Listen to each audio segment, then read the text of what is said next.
Pumili ka. Ano? Bubuksan ko at papakawalan ko ang kaibigan mong 20. Oh. Kapalit ng iyong buhay. Mamili ka. Mga tol, kumusta po kayong lahat? Ako nga po pala si Beams Ghost TV. Muli po tayo nagbabalik. Sa bidyong ito ay nandito po tayo sa tinitirahan ko po na bahay. At nilipat nga po pala natin dito sa likod yung mangkukulam na ito na nahuli po natin. Dahil kagabi ay sobrang ingay po niya talaga at hindi niya po talaga ako halos pinatulog. So ngayon mga tol, nakausap na po natin yung ating pong kaibigan na gabay na Engkanto. At ang sabi po niya sa atin ay tinuro po niya ang paraan kung paano po mabubuksan ang bote. Kailangan daw po natin na pahirapan po na matindi-tindi ang mangkukulam na ito.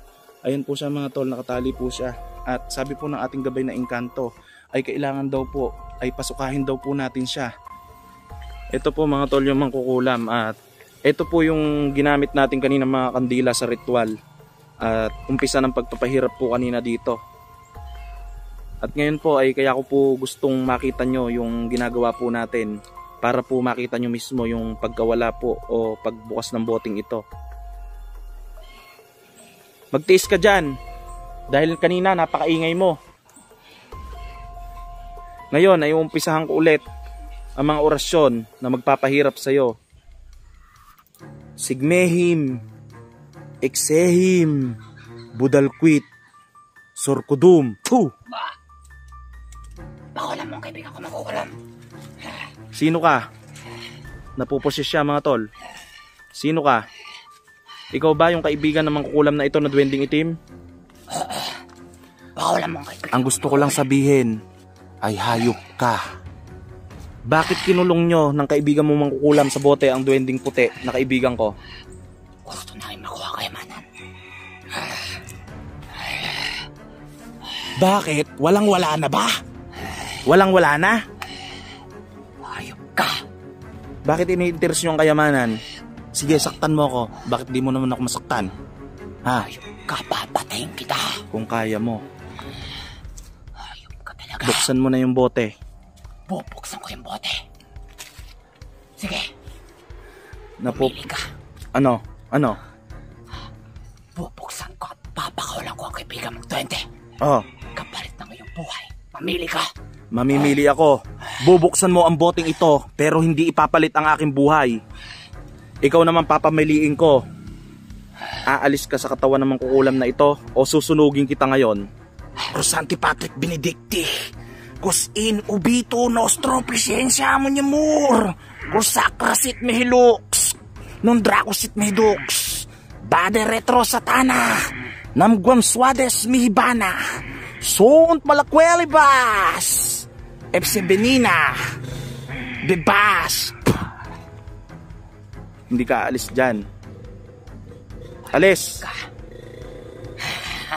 Matibay ka ha. Ngayon ay lumabas ka sa bunganga ng mangkukulam na ito. Papasuin talaga kita ng todong-todo. Papasuin talaga kita. Lumabas ka dyan. Puh! Puh! Hindi ka lalabas. Hindi ka lalabas sa mangkukulam na yan. Hindi ako alas dito. Pakawalan mo muna siya. Matapang kaya? Sige. So komunyon in Jesus name, sa pamamagitan ng aking orasyon, ikaw ay madarang sa apoy. Puh! Ano? Lambot ka na? Gusto mo pa? Ha? Sige, ito ang pinakamatindi. Sa ngalan ng nasa taas, ang init ay wagas.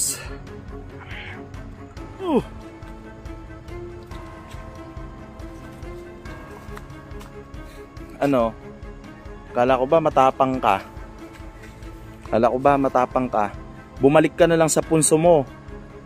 At bago pa mahuli ang lahat, dahil pag natuntong ko ang punso mo ay sisirain ko talaga yon bilang ganti sa pagkulong nyo sa aking kaibigan na duwende. Kung tutuusin ay kulang pa nga yan dahil sa pagpahirap mo sa duwendeng kaibigan ko.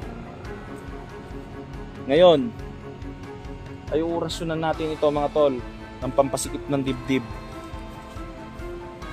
Eto lang yung bote. Ngayon, mag-o-offer ako sa'yo.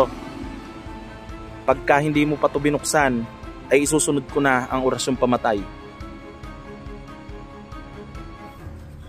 Umbadiktam, otiksam, sipaltum, sibadyum, torkum, pu! Ano? Hindi ka na makakahinga dyan hanggang sa mamatay ka na. Gusto mo pa na lalong simikip yung dibdib mo para buksan ang boteng ito? Sige. Sige.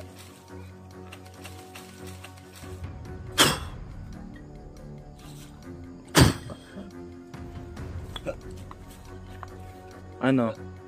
Hindi mo pa rin bubuksan ang bote? Hindi! Matigas ka talaga, ha? Susunugin ko yung paa mo na yan pag di mo pa binuksan yung bote.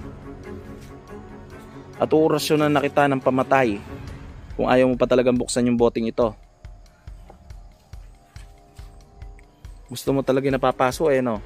Krusakrasit mihilux, non drakusit mihidux, bade retro satana, nam gonsuades mihibana, sont malakweli bas, epsi benina, bibas. Ano? Buksan mo na yung bote. Hindi ko bubuksan yan. Gusto mo na talaga na orasyonan kita ng pamatay o pampabulok katawan para buksan mo lang ang boteng ito. Buhay ka pa, nabubulok ka na. Pagka inorasyonan kita nito, kung di mo pa bubuksan ang boteng yan, sinasabi ko lang sa'yo. So ayan mga tol, ang sabi po sa atin ng kaibigan po natin na Engkanto ay gawin ko lamang daw po ang mga itinuro niya na orasyon sa akin para daw po buksan ang mangkukulam na ito, ang bote. At marami pa po tayong natitirang orasyon mga tol, kaya ipapagpatuloy po natin to hanggang sa buksan niya po ang boteng ito. Buksan mo na ang bote. Hindi! Hindi ko bubuksan. Bago ka pa mamatay. Ano yung ino-offer sa akin ng duwending itim? Kapalit ng kalayaan. Bubuksan niya ang boteng ito. Kapalit ng kalayaan ng aking kaibigan na duwende. Kapalit ng aking buhay. Oo. Paano kung sabihin kong buksan nyo muna yung boteng ito? Sige, papayag ako. Pero buksan nyo muna ang boteng ito. Sige, buksan nyo muna. Hindi ko bubuksan yan. Bote na yan. At lalong hindi din ako nakikipagkasundo sa'yo. Dahil sinungaling ka! Puh! Ano? Hinang-hina ka na, ayaw mo pa rin buksan, ha? Ayok ka! Ngayon ay mapipilitan na talaga ako na gamitin ang orasyon ito para tuluyan ka ng manghina at lamunin ng lupa.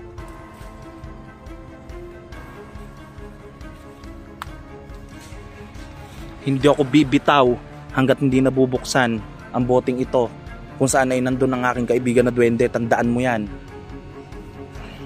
At hindi ko rin bubuksan ang bote na yan. Tinan lang natin kung di mo bubuksan sa gagawin ko ngayon sa'yo.